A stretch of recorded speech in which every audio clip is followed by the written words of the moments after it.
Hi, I'm Zed. Hi, I'm P. Welcome to the Not Your Typical Sister podcast. We're two brown girls trying to open the conversation and share our experiences on taboo subjects. We're not experts or doctors, so we recommend speaking to a professional if you need help or advice. So grab a cuppa, sit back and enjoy the podcast. Hi.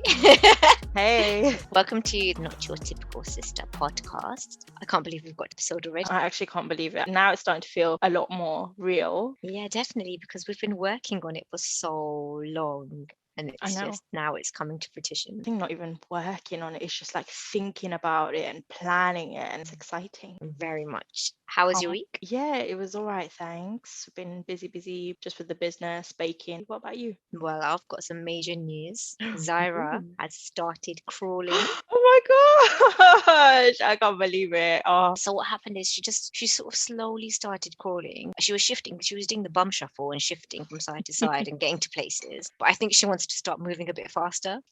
Oh yeah, I can imagine. She's not getting anywhere, is she, with a little bum shuffle here and there? No, she isn't. Well, you're gonna have your hands full now. Yes, I definitely am. So this episode, we'll be talking about a subject that we touched upon in the last episode. It's a subject that's not really talked about much, but I wouldn't consider it as taboo. So I'm talking about PCOS. And for those who don't know, this affects 1 in 10 women in the UK. And more than half of those women don't even know they have symptoms. So they won't even know if they have PCOS or not. But before we go into anything further, P, can you explain what PCOS is? Yeah, I'm going to try my best to keep it short and simple because it's really, really complex and there's so much out there about PCOS. It's really difficult to kind of condense the information, but essentially Polycystic Ovary Syndrome, or PCOS, is an endocrine disorder that affects how women's ovaries work.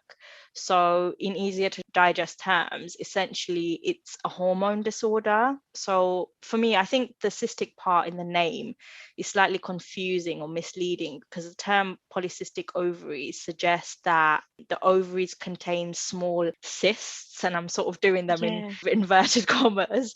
I know you guys can't see me, but actually the cysts are not really cysts as you know them. They're not like those ones full of liquid that burst. I know it's disgusting, but they're actually follicles that have not matured to be ovulated. So I think in PCOS, these sacs are often unable to release eggs, which could mean that ovulation doesn't take place. Anyway, I'm getting sidetracked. There's so much about this complex disorder, which sadly can't be cured, but the symptoms can definitely be managed, which actually I've only recently discovered, but I think we'll talk about that later. That's really interesting to know. And you're right, there is probably so much information out there. And sometimes it's really hard to condense all that information to make it understandable. But what are the main symptoms of PCOS? I mean, I'm guessing they can vary from person to person, but what would you say the main symptoms are?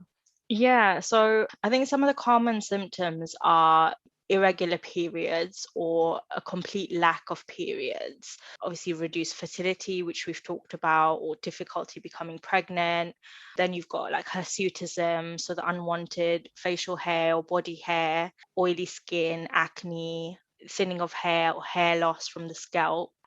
Weight problems, so being overweight, rapid weight gain, or having difficulty losing weight. And then you also have things like depression and mood swings. But I just wanted to say here that PCOS is so different to each woman. Like some things that I might experience may be different to someone else with PCOS. And I think that's also what sort of makes it more complex to understand and diagnose, because essentially you have to spend time figuring out what actually affects you. I would say it's definitely worth spending the time trying to figure that out if you can. So you just mentioned that symptoms that you might experience, other people might not experience the same symptoms. So I know that you have PCOS, but what was your journey like, if you don't mind explaining? How did you find out you had PCOS? Yeah, so it's a really long story, but yeah, so let's start right at the beginning, shall we? Aren't all your stories pretty long? Oh yeah, I know, God, and they never get to the point, do they? Really? Or it takes me ages to get to the point because I get so distracted.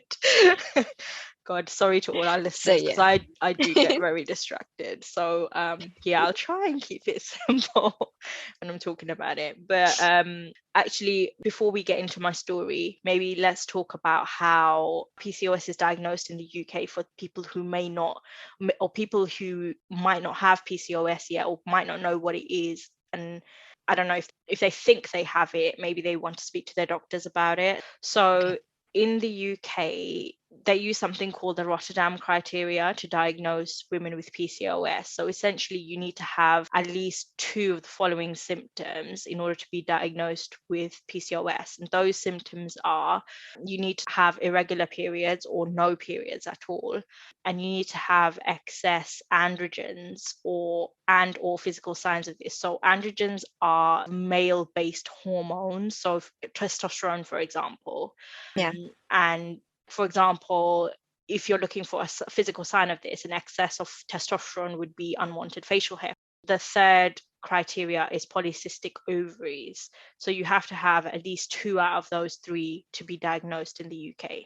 But anyway, let's get back to my PCOS journey. So I first got my period when I was 10, and it was all okay at first, and then I remember it being hit and miss. But at that age, you don't really think about it, do you? You don't really think, oh, I've missed my period, something's wrong with me. But I think as well at that age, it is always hit and miss anyway, because your body's kind of adjusting, isn't it? Like, Yeah. I don't know if it was like that for everyone, but certainly for me it was it started to become sort of hit and miss. And I think I was also too young to understand what was happening. I mean, I know they teach you stuff in school, but it's so basic, isn't it? Yeah.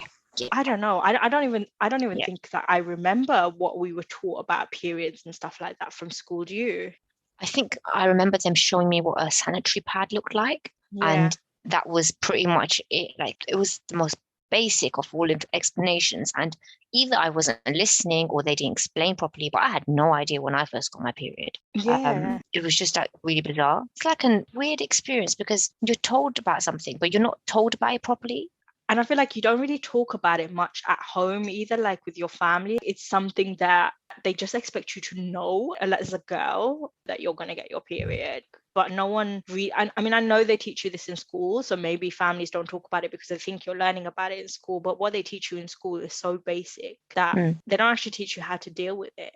Do you know No, what I mean? no, they don't. And the thing is, not the whole hormone imbalances, the mood swings, the cramps. Mm. No one actually tells you about that part. They just tell you, yeah, blood's going to come out of you and you've got to clean it up. And it's going to last for a few days. Yeah. But you're not told, oh, if there's something, if it only lasts for a couple of days, there might be something wrong. You should tell someone about it. Yeah, I You're don't not know. told any of that, really. No, yeah. Well, I don't know. Maybe it was just us.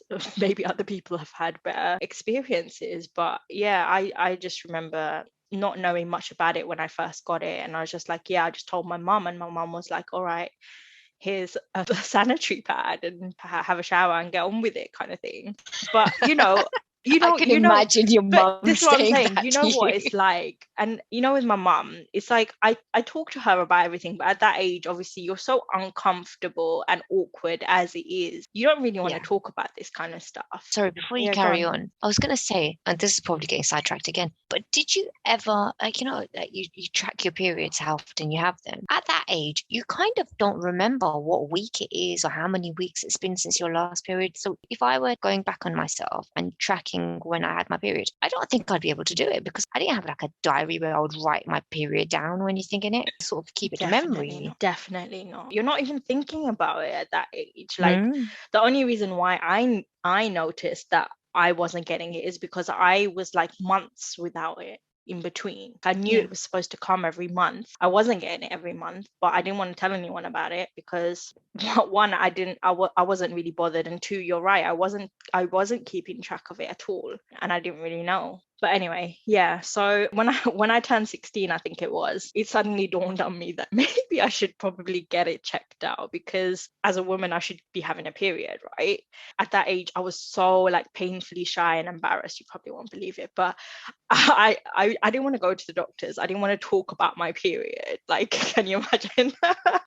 Painfully shy and pee. Yeah, I know. But Wow. like at 16, isn't everything embarrassing anyway, It's isn't true. it? You don't want to go to the doctor and you don't want to talk about it. And for me, I don't know why I felt like that, like thinking about it now, because it's such a normal part of life and being a woman, isn't it? I Mm. know that now, but I guess thinking back at it, I think I was kind of shocked at how I felt at the time. But then, you're a teenager and everything. But yeah, anyway, I went by myself to the doctors to get it checked out. And I was basically just brushed off and told it was normal at that age, that I missed my period.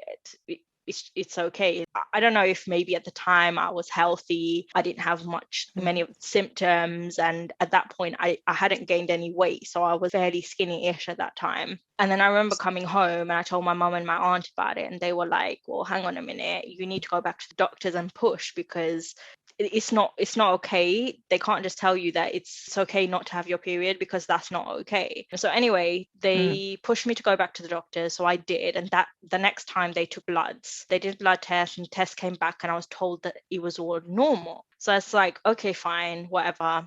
I think a couple of months later, I decided to go back. They took more bloods this time. Do you get where I'm going with this? The results came back normal. So I was just so frustrated at this Mm. point, because you have a gut feeling that something's wrong, but you can't explain it and nobody's listening to you. Yeah. It just felt like I was going crazy. Anyway, so I insisted that the doctors do an ultrasound. They made me feel so silly about it, for the fact that I'm like insisting. It's almost like, why do you need an ultrasound? Do you not trust what we're saying to you, kind of thing? But anyway, Wow. do you want to guess what happened next after having the ultrasound? Ultrasound came out normal. No, Yeah. actually, I went for the ultrasound. Lo and behold, they were follicles on both ovaries, suggesting PCOS. Oh, did the doctors apologize to you? No. So it took me 3 years to get diagnosed. I think I was 19. Oh, wow. Yeah, I just remember that doctor's appointment so clearly. She was so unapologetic about it. I was actually shocked. I didn't even know how to feel. She told me I had What did she PCOS. say? She told me I Yeah, had okay. PCOS. And at the time, obviously, I had no idea what PCOS was. I had absolutely no clue what it meant or what it means. She just told me that you might have problems having a baby, and there's nothing that they can do for me now. It's okay, and basically I should come back when I'm ready to start a family. That's what I was told at the doctor's appointment. Can you imagine? Wow, when you were 19. Yeah. And obviously And what was going through your head? I don't even know what was going on, because I think I was just like, I was so out of touch with my body, and I was so naive at the time. I was just like, okay, if the doctors are saying it's okay, then it's okay. And if my family are saying it's okay and to just trust the doctors, then just let it be, to be honest. And to be fair, at 19, I wasn't really bothered. I didn't really want to have my period anyway. It's just the bother, isn't it, when you have it? So I was just like, okay, Yeah. fine, let's just carry on with it. And then a couple of years later, I met a friend who started talking to me about her friend who had PCOS. And she started explaining to me about how her friends on the pill, etc. And I thought, oh, okay, maybe I need to go back to the doctors and try and get my PCOS treated, because I didn't know it could be treated at that point. So they didn't give you anything to manage your hormones or anything like that. No. And you know And what, this at was that in point, the UK, wasn't it? yeah. And Yeah. you know what? It didn't occur to me at that point to be like, oh, okay, I can do my own research about this. I don't know why I didn't do it at the time. And P, then, you've got to bear in mind, in our sort of youth, the mm, internet wasn't as prevalent as it is that's now. true. We're not that old, but at the same time, we had That's true. dial-up when we were younger. No, no, Um, yeah, that's true. I'm trying to Oh Google God. something would have taken us about 10 years just to figure out. We would have got to 2021 to try and figure out what PCOS was. Exactly. And to be fair, I don't know if at that time there was much research about it anyway. And I don't know how common it was back then. I mean, I kind of know it is common, but I don't know if it was as common back then, or maybe it wasn't, just people didn't know about it. So yeah, I went back to the doctors and they said, okay, fine, they're going to put me on the contraceptive pill, which at the time I thought would be cool, because everyone was on the pill at the time, and it's like, oh, it's such a cool thing, isn't it? I want the Yeah. contraceptive pill. But I was thinking, oh yeah, this is great. I'm gonna get my period, problem solved. Obviously, little did I know at the time the other symptoms of PCOS, or the side effects of being on the pill and what it actually does to your body. Yeah. Anyway, I was on the Yeah. pill, I was getting my periods regularly and completely oblivious to how my body was gonna change. And then all of a sudden, I started Mhm. getting these crazy headaches, and my periods were like so heavy and so painful, and I started gaining weight, Oh my goodness. and I just didn't understand what was happening. So I thought, okay, you know what? Let me go back to the doctors. This was a couple of months later, and they thought maybe I was reacting to that specific pill. I think it was Yasmin that I was on at the time, and then they decided to switch me to like Cerazette or something. But that pill didn't help either, and I still had the same symptoms. I was tired all the time. My hair was falling out. I was gaining weight like crazy. So I just stopped taking the pill altogether because I just thought to myself, I just can't do it anymore. Of And I didn't want to course. go back to the doctors. I just couldn't bring myself to go back again. But, reflecting back at the time, maybe I should have thought about going to a different practitioner. But you don't think about that when you're that young, do No. you? You don't think there's another option for me, and where would I have looked for that? So, Yeah. yeah. And the thing is, like, I don't know about your Mm, parents, but mine have stuck to the same surgery, and our entire family goes to that one surgery. I'm mm, talking about extended family, yeah, everyone, and you wouldn't dare think of moving your surgery unless you moved away. So it's a massive thing going to a different practice because your family's just used to those particular doctors that are there. But you must have been yeah. exhausted going back and forth to the doctors. It was actually really exhausting, and I didn't want to go anyway, but I was doing it because I knew something was wrong, and I needed to. And yeah, you're right about the doctor surgery thing, because like even with us, when we moved house to a different area, we still stuck with the same doctor surgery. Like, I don't know why that is, but it's just, I think it's such a hassle as well to just move, so people just stick with the same people in the hope that you're going to get better treatment. but Yeah. but So what yeah. did you do then? So did you go back to the doctors or did you just stay off the pill? So yeah, once I stopped having the pill, I stopped getting my periods, but all the other symptoms were still there. I used to get sick all the time. I don't know if you remember, but I like every time I was constantly ill. Yeah. And I didn't even know why. And I was gaining weight like crazy. My hair was falling out. I was so tired all the time. I think my body was just like reacting. I don't know if it was reacting to coming off the pill, or whether the pill initiated all the PCOS symptoms, and that made it worse. But then a couple of years later, I ended up with a really bad UTI, like a urine infection. So I went to the doctors because of the urine infection, and I thought, okay, you know what? While I'm here, I'm going to bring up my PCOS again. But then this time, I'd said that I had really bad reactions to the pill, and the doctors said to me, oh, it's okay, you don't have to be on the pill, and that not getting my periods is normal, but I should try and lose weight and I'll be fine. Seriously? Yeah. Because at that point, obviously, I'd put on a bit of weight being on the pill and then coming off the pill. I just sort of exploded at that point. But not saying not getting your periods is normal. That what type of advice is that? I know, but that's what I was told the first time as well. And you'd be surprised about how many people actually get told the same thing. It's just crazy. But I was getting older, but I was still so out of sync with my body. I think I must have been about 25. And at the time, I was in a relationship and things were getting a bit serious. So I decided, all right, you know what? That's enough. I'm going to go back to the doctors and I'm going to ask for help, because what if we got married and we wanted to start a family, and then I knew I needed my period to do that? Do you know what I mean? Yeah, And they'd obviously, obviously yeah. told me that it might be difficult when I first went, and for me to come back when I was ready to start. Not that I was ready to start a family at that point, but I just thought, I need to get it sorted. Hmm. So I'm back in the cycle of being at the doctors. Bloods came back normal. You're fine. Just lose weight and exercise. Oh, wait, can I just say that I only recently discovered that normal, as in when the blood tests come back normal, is normal compared to a woman with healthy ovaries, and not normal for women with PCOS. So the way that they were looking at it was, yeah, okay, it's normal for a normal person. Yeah. They weren't looking at it from a perspective of a woman that's got PCOS, essentially. Oh dear. Now I've learned how to read my own blood results. Can you imagine? Oh, This is wow. what my life has resorted to, being my own practitioner. It's just crazy. Because like Man, you get to this point. I know I just couldn't trust them at that point.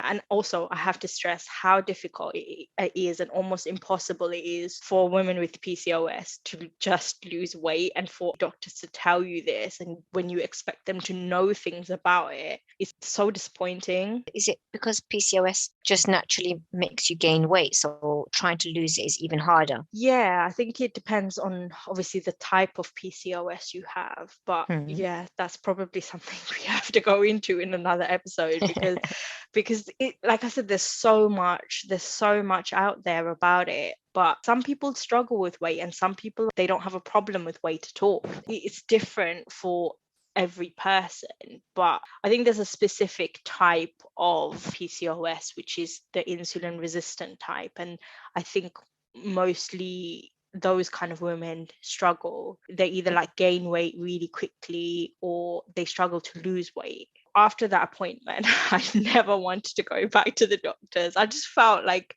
so disappointed. I had no idea where to look for help. My family had no idea about PCOS, although later on I found out that actually my auntie had PCOS, but she never really struggled with fertility or anything. Like, she's got 2 healthy children and she fell pregnant fairly quickly. So I guess it wasn't talked about because it wasn't ever an issue for her. Right. And so I just got used to living with all my symptoms until about a year ago. Well, now happily married. We've been married for a while, so we're obviously thinking about the next steps in our marriage, and maybe we want to have a kid. So I started thinking about, what if I can't have a child? And then my whole world just broke down. This was during lockdown as well, when everyone was just so stressed and Yeah. on edge about everything anyway. I was just thinking about it, and it just made things so much worse. But luckily, obviously, my husband, him being him, he had words to kind of calm me down and bring me back to reality. Um, Aw. yeah, so now little old me, so much wiser, decided to finally to do my own research, because I didn't want to go back to the doctor, like after Obviously. all of that, I just didn't want to go back to the doctor. So for me, I think I've always been drawn to the more natural and herbal remedies. Like, I don't know why. I think it was because of my experience with the doctor. Even when I got ill, I never wanted to go to the doctor because I had such a bad experience with them. So I always resorted to my own sort of thing and the more natural stuff. So I went online and I started looking for like natural fertility tips. In doing that, I ended up actually learning so much about PCOS. For example, I think I mentioned about the different types of PCOS, and that there are actually ways that you can manage the symptoms naturally. And I think I was just so shocked. I'm so shocked at this point. There's actually research about this. I just kept reading and reading and reading, and I had no idea why I didn't think of doing my own research years ago. But my goodness, I couldn't believe the amount of information there was out there. I think the worst part is that nobody pointed me towards it. All the times Yeah. that I went for help, nobody said, "Oh, actually, there's this so and so, or like find out about it yourself." Even if they'd said that, I would have been like, "Oh, okay." So you're saying about the research that's out there. Just for anyone who's listening, what type of research were you going for? Were they like medical journals, or was it bits of news? What were you reading? I think it's a mixture of different things. So there's blogs that people have done, like nutritionists and Mm. dietitians, and other like scientific research journals. But I think for me, I think I found the blogs a lot easier to understand, because when someone's writing, it's quite informal, isn't it? And Hmm. it's informative, but you don't get all the jargon in with it as well, because Yeah. a lot of it is really complicated. I would definitely say try and find a practitioner that you feel comfortable with, and someone that's going to help you if you think that you've got PCOS, or if you think that you might have symptoms. If you're struggling and you don't know where to go, you can always try and message us on our Instagram page or whatever. And as we mentioned, we're not experts, but we can maybe try and point you in the right direction, or kind of I can share what I've been through and kind of point you in the right place with things that I started with, really. Yeah. It must have been such a relief to know that there's so much information out there and that other people, more importantly, that other people have gone through what you're going through, that you're not Yeah. alone in it. Yeah, I think that was it. I was just going down this rabbit hole of why isn't this more spoken about? Why aren't women given more information about this when they're diagnosed? And I just had to take a step back and kind of stop, because there's so much out there. Why isn't anyone helping? I also want to say that it's really easy to point the blame at other people, especially at doctors, because honestly, just look at the state of the NHS right now. It's do you know what I mean? It's easy to point the fingers at the GPs, but maybe they don't have the resources or the training or the knowledge to deal with it. And you know what? I'm not justifying their behavior or their actions and saying that it's okay, because it's not okay to be treated the way we're treated. But I just think if we can educate girls at a younger age, then maybe there'll be more awareness about it, and they might be able to help the doctors diagnose them better. Yeah. And mothers, if they know about it as well, they pick up signals from their daughters. And like we mentioned before, we've heard so many stories from women like our age or older talking about their experiences when it comes to PCOS and other hormonal dysfunctions. And honestly, it's just heartbreaking. Yeah, it And really is, because I've known people who have had fertility issues, and I know people who haven't actually started trying for babies yet, but so many of them have PCOS. And there's some people in sort of the community that I think they have PCOS because of some of the symptoms they have.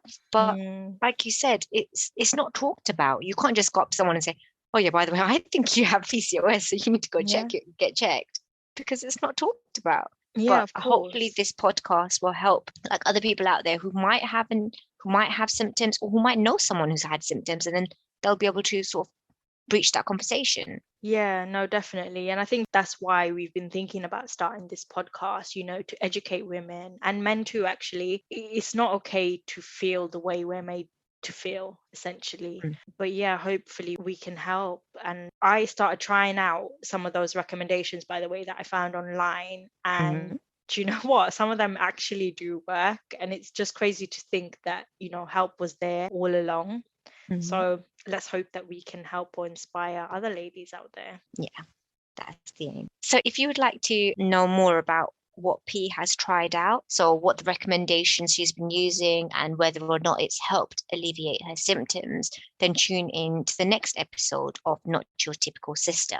Don't forget, you can find us on Instagram and Facebook at Not Your Typical Sister. We'd love to hear from you. Send us a message. Yeah. And if you know anyone else who would be interested in hearing about the issues that we're discussing, then please do share. Thank you. Bye. Bye. Thank you for listening to this episode of Not Your Typical Sister. We would love to hear your thoughts and comments. You can leave us comments and reviews on whichever streaming service you are listening through. Don't forget to join our tribe on Instagram and Facebook at Not Your Typical Sister. Speak to you next time.